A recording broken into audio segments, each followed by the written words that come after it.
So, good day mga idol, no? Welcome back sa ating channel, Kuya War Moto. So, pag-usapan natin ngayon kung kumusta ba sa long ride itong motor natin, XRM 125 FI ngayong 2026.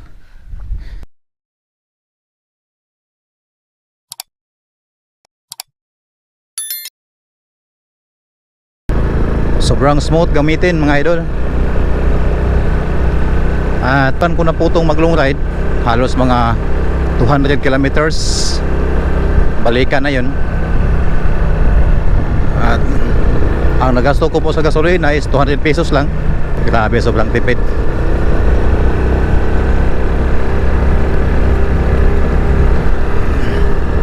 Kaya kung ikaw ay nagbabalak bumili ng motor at hindi ka pa makapag-desisyon,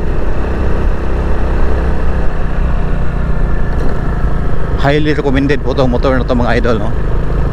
Sobrang tipid sa gas, napaka responsive yung throttle na, at saka yung itong handlebar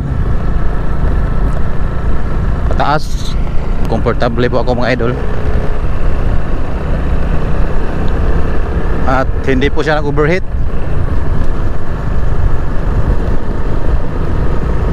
So ito na po ang ginagamit ko pang daily sa trabaho. Ito na po, sobrang ganda mga idol.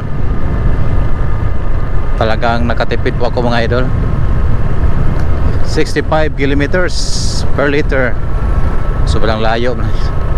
Sobrang layo na ng marating ng 1 liter mo mga idol.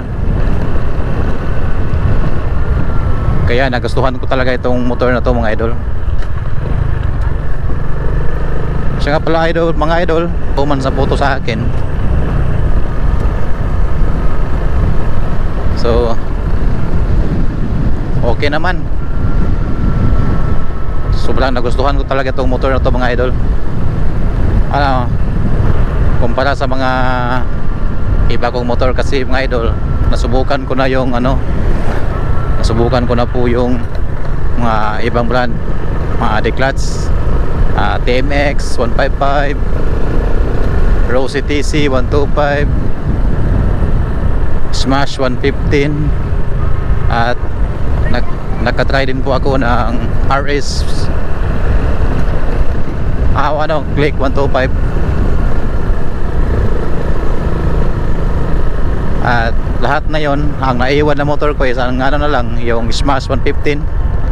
Ang TMX wala na, bininta ko, at saka yung Rosy ko 125 bininta ko din kasi kumuha ako nito na XRM 125 FI kasi nakakatipid ako dito sa gas mga idol, at formado na din. At saka sa amin mga idol is ang main reason ko talaga na kumuha ako nito kasi dual sport po siya, at sa amin mayroong portion doon na malubak, no? Maraming bato. At saka nagagandahan talaga ako nito kasi hindi siya sumasayad sa mga bato. Yung una medyo sumayad siya sa bato nung stock pa yung gulong ko sa likod, yung 2.50 by 17, at pinalitan ko po ng 2.75 by 17. Medyo tumaas siya ng konti, hindi na siya sumasayad. So okay mga idol, no?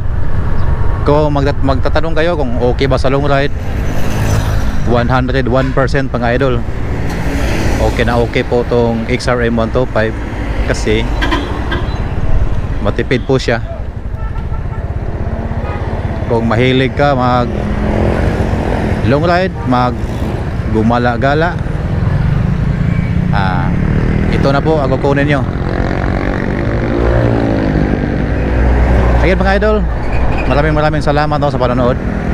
And Kung ikaw ay bago sa ating channel, huwag kalimutan mag-subscribe and mag-hit ng notification bell